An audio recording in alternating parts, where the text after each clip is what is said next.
Chapter 8. The New Age Movement, the Fourth Reich. I am going to be reading from Internet Archive. Previously, I was reading from a PDF. So, if it looks different.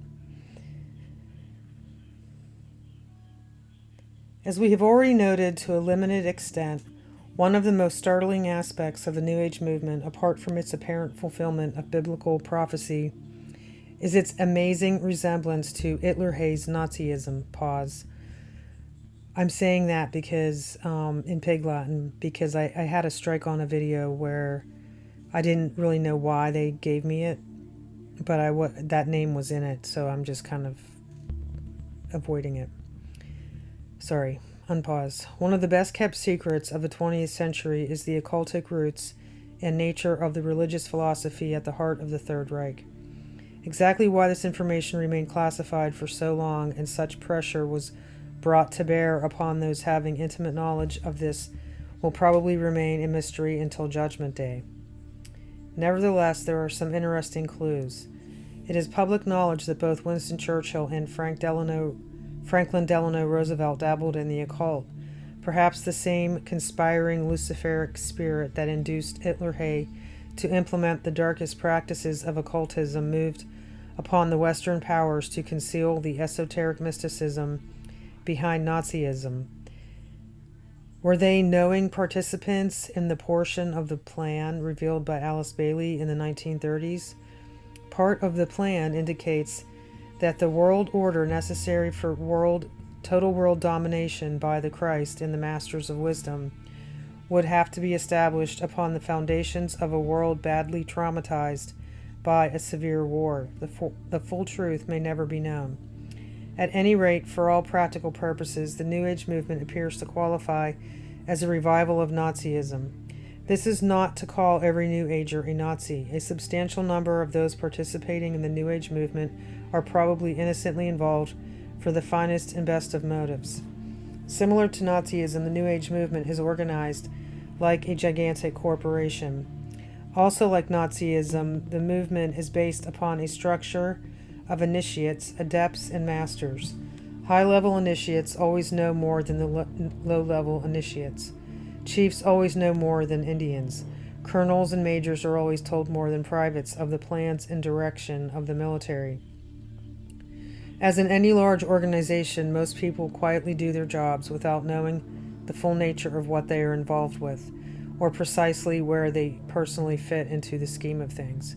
Most of the rank and file of any large organization do not see the big picture, whereas the management either does or should know the fine details and overall scope of the operation. While still a very young child, Hitler-Hay was initiated into the finer mysteries of the occult. He attended a Benedictine monastery school near his German home. The abbot in charge was fascinated by the lore of the Albigensians, or Cathars, who could probably be accurately classified as early New Agers in that they believed man could gain the powers of a god. The occult interests Hitler gained in this school stayed with him all of his adult life and helped to shape his future spiritual philosophy. While Hitler-Hay was in Vienna pursuing a career as an architect and artist, he spent his spare time in occult bookstores and libraries, acquainting himself with the mysteries of metaphysical lore and gaining the acquaintance of adepts in both white and black magic. Transcendent states of consciousness and mind expansion fascinated him, and he devoted every spare cent and minute to the pursuit of higher consciousness.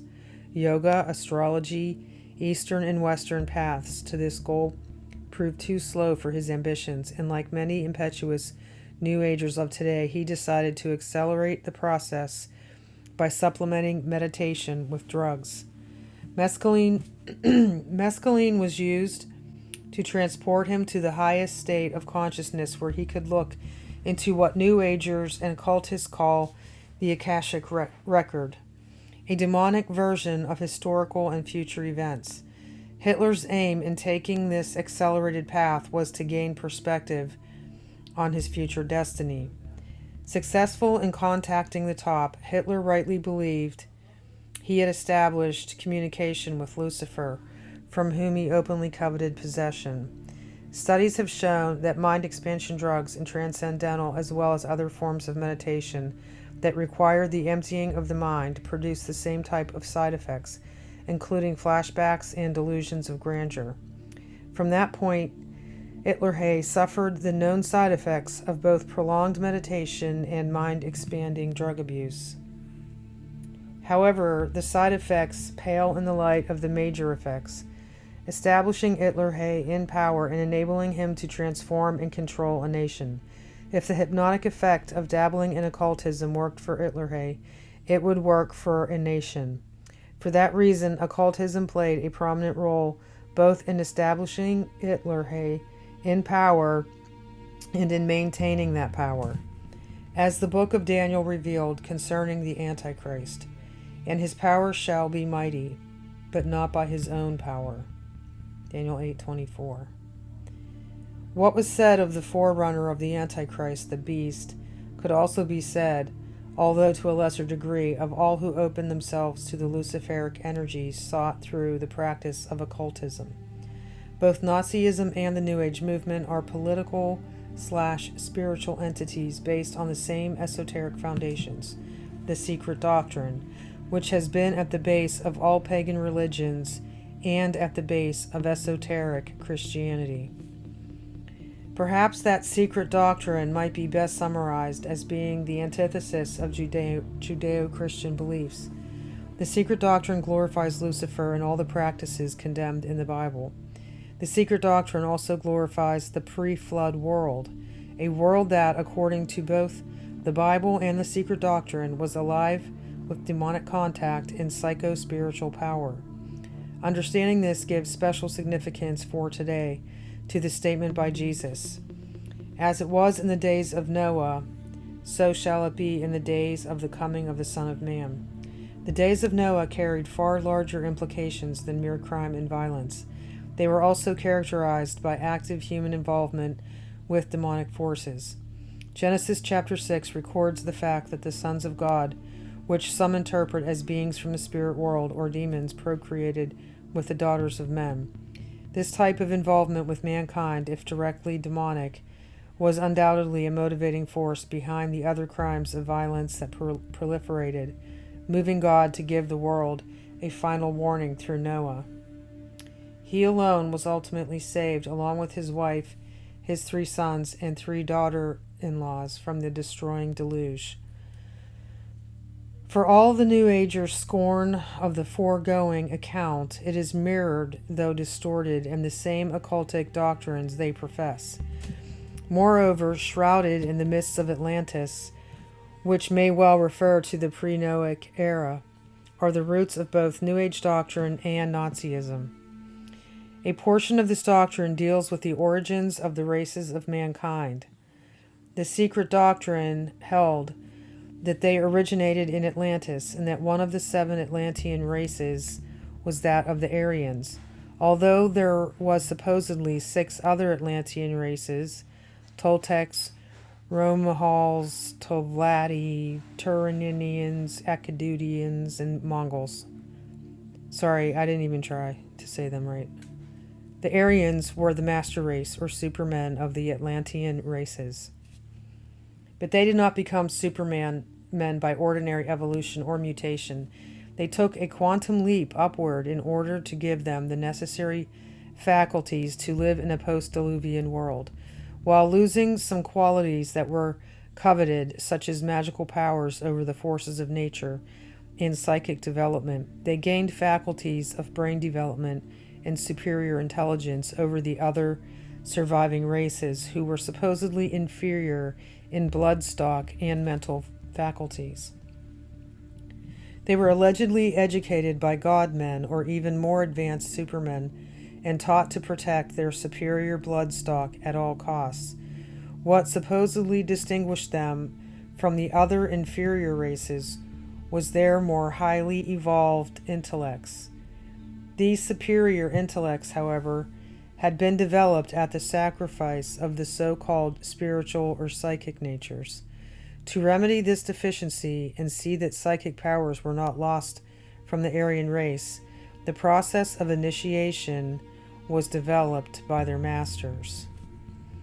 Initiation has thus become the sine qua non, or prerequisite, for leadership in Aryan society, as only the initiates or adepts could communicate with the so-called supermen or higher powers who were needed to give direction to the race.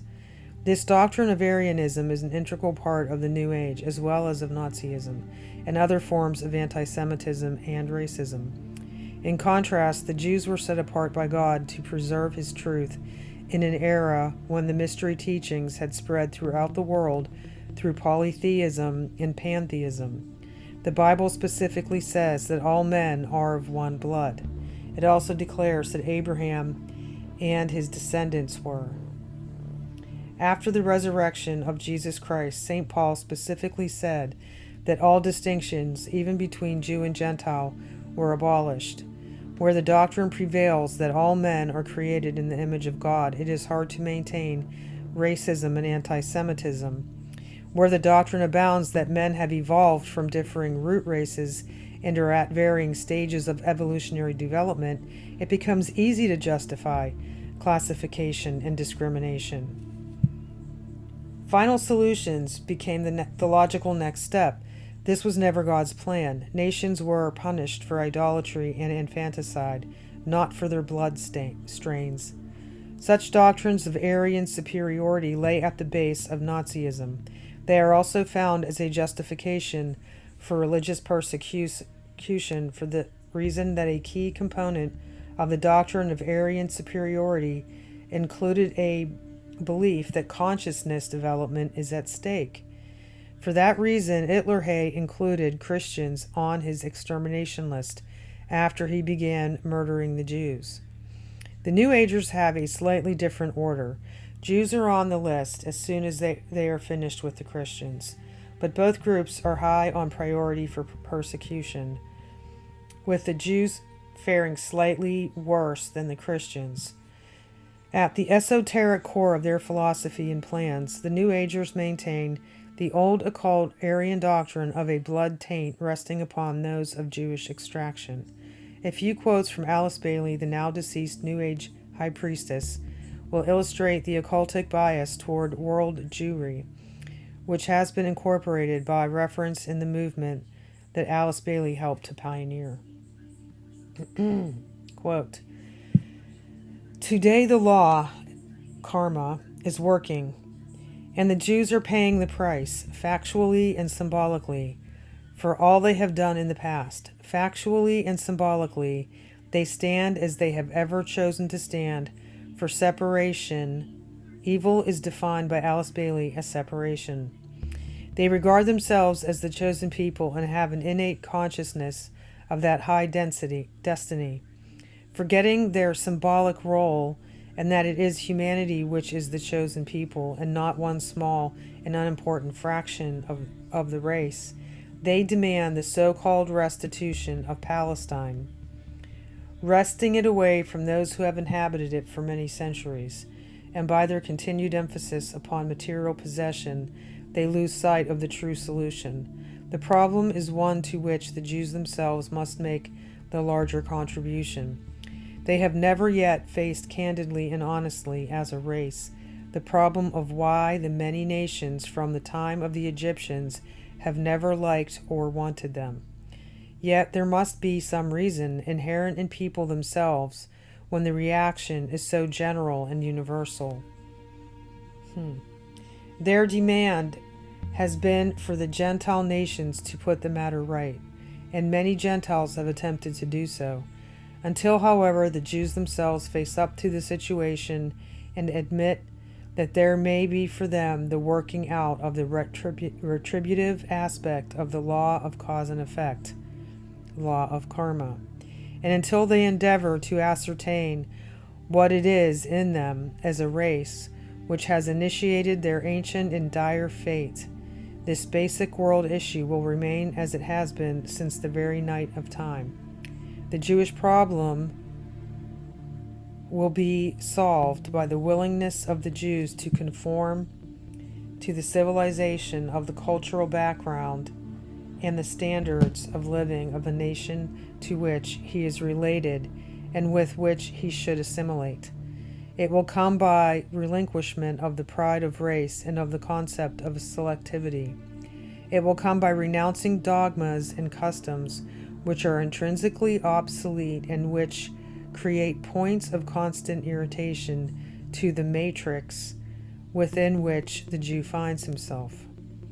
It will come when selfishness in business relations and the pronounced manipulative tendencies of the Hebrew people are exchanged for more selfless and honest forms of activity. The evil karma of the Jew today is intended to end his isolation, to bring him to the point of relinquishing material goals, of renouncing a nationality that has a tendency to be somewhat parasitic within the boundaries of other nations, and to express inclusive love instead of separative unhappiness. That's from Esoteric Healing, page 263. All the other Bailey books express the same anti-Semitic tenor. In the Raisin Initiations, she stated that the new Messiah would not be Jewish, as the Jews had forfeited that privilege by not recognizing the former Messiah, and that the Jews needed to learn humility more than any other people. She went on to say that perhaps after they have passed through fires of purification, they might be suitable stock for a new Christ.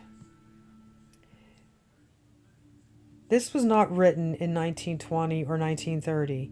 Alice Bailey penned these words under the direction of the so-called Tibetan master in 1949, when the entire world knew what had happened to the Jews of Europe. Furthermore, in Esoteric Psychology, Volume 1, Alice Bailey said that the Jewish problem might well be astrological in origin. Quote, "The personality ray, the material form ray of the Jewish people, is the third ray. Their egoic ray is the first. Their astrological sign is Capricorn with Virgo rising. Mercury and Virgo play a prominent part in their destiny. These clues should suffice to give to the advanced student and astrologer those salient points which will give him light upon their strange history. Because of this third ray influence, you have the tendency of the Jew to manipulate forces and energies and to pull strings in order to bring about desired ends. As a race, they are natural lawmakers, and hence their tendency to dominate and govern, because their egoic ray is the first. Hence also the constant appearance of the goat in their history and their teaching about the Virgin Mother who should give birth to the Messiah." Unquote.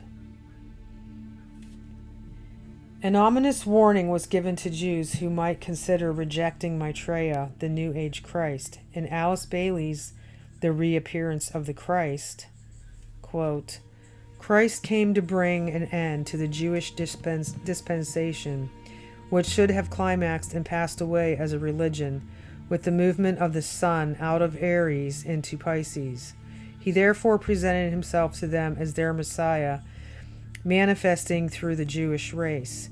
In the rejection of Christ as the Messiah, the Jewish race has remained symbolically and practically in the sign of Aries, the scapegoat. They have to pass, again speaking symbolically, into the sign Pisces, the fishes, and recognize their Messiah when he comes again in the sign Aquarius. Otherwise, they will repeat their ancient sin of non-response to the evolutionary process. They rejected that which was the new and spiritual in the desert. They did it again in Palestine 2,000 years ago. Will they do it again as opportunity is offered to them? The difficulty with the Jew is that he remains satisfied with the religion of nearly 5,000 years ago and shows as yet little desire to change. The same theme was picked up with hostility to Christianity for its Jewish antecedents thrown in on page 127 of the same source. Quote, next followed Aries the ram, which saw the start of the Jewish dispensation, which is of importance to the Jews and unfortunately of importance to the Christian religion, but of no importance to the untold millions in the other parts of the world. The Nazi theme of Aryan purity of blood is found throughout the Alice Bailey books. With a display of either massive ignorance or massive dishonesty, David Spangler attempts to deny the obvious by stating that this was a different form of Aryanism than that described by Hitler. Sorry about that. Quote, an example of how this affects us at this time is the existence on the astral plane of a very powerful thought form born out of an event held within the racial memory of the Aryan race, which is the progenitor of the source of Western culture as we know it, a thought form that can be expressed by the simple phrase, original sin. The fall, a concept which has no meaning whatsoever to the root races, the Oriental races, that have preceded our own. Part of the reason for this is that the Aryan race is the first race in evolutionary progression of man to come into full grips with its power of mind. Perhaps I should say here that what I mean by the Aryan race is not the blonde, blue-eyed Superman that Hitler was speaking of, or the Germanic race. The Aryan term is a generic term that refers to that group of people which migrated millennia ago from Asia and spread throughout Africa and Europe. The Aryan Spangler is speaking of is the one and the same brand as that promoted by Hitler. His perspective is straight out of the Secret Doctrine by Helena Petrovna Blavatsky, the founder of the Theosophical Society, and to whom the New Agers trace their modern roots. His teaching, which is the same as that followed by Hitler, is that the Germanic peoples were actually Asian migrants, having migrated millennia ago from Asia and spread throughout Africa and Europe, as Spangler so succinctly puts it. It seems reasonable to ask Spangler, probably the most important figure in the New Age movement today, and considered its leading esotericist, could be ignorant of this similarity to Nazism or the Nazi belief that they were heirs of the old Asian migrants. Certainly the fault is not that of Bailey's and Lucius Trust. Although the movement is characterized by much arcane double talk, which clouds some of its real positions, its leaders have gone to great pains to let its initiates in on the fact that Hitler was one of them. In his book, Running God's Plan, Alice Bailey's husband, Foster Bailey, stated in 1972, and, quote, another approved hierarchical project is the uniting of the nations of Europe in one cooperating peaceful community. The plan is not for a new all-Europe government nor for a common language, but for right national relations dedicated to the welfare of the people living in those countries, undistorted by national pride, ambitions, and prejudices. This project is quite a different proposition to those in Africa and Russia. It was initiated some years ago and got underway as Pan-Europa. Many ways were tried to promote this plan, but the idea was not sufficiently idealized by the people who were a bit too sophisticated and firm in their belief in the practical value of selfishness. Here we are dealing with a most intelligent people, highly organized, well-educated, alert to world affairs, but proud of their differences and convinced of their rightness about all things. This was therefore a much tougher problem, but dear to the heart of the European master. The European master. One attempt was to begin by uniting the peoples living in the Rhine River Valley, using that river as a binding factor. It was an attempt by a disciple, but did not work. Now another attempt is in full swing, namely the six-nation European Common Market, unquote. Even a failing history student will recognize the fact that it was Hitler who tried to unite Europe using the Rhine River Valley as a binding factor. Is Spengler really so naive, or is he practicing another tactic used by Hitler, the big lie technique? The pre-war climate that gave rise to Nazism is similar to that now existing, one ripe for the growth of fascism and Nazi-type philosophies. It was an atmosphere climaxed with disappointment over political events. Germany had experienced the trauma of wartime defeat and post-war inflation with its accompanying hardships. The youth of Germany tried to escape the harsh tenor of the times by turning to Wandervogel and Eastern mysticisms. Studied in concert with German and Nordic mythologies of a Neverland where the ancient adepts were always invincible and defeat existed only as a state of mind. The United States finds itself in a very similar situation. We have the wounded national pride and shame of Vietnam War gone sour. Soldiers did not come home to a hero's welcome, but to silence and indifference.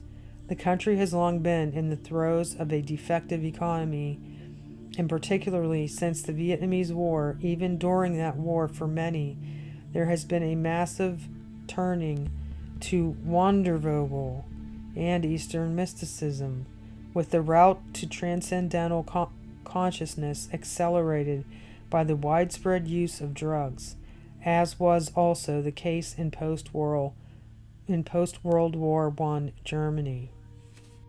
I'm going to leave off there. This is a very long chapter, so I will do a continuation in the next video. Thanks for listening.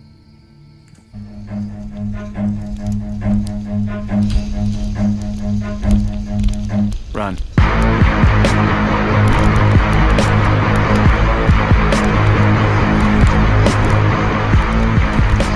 There's just one name that can keep you out of hell, and it's the name of Jesus. The name of Jesus.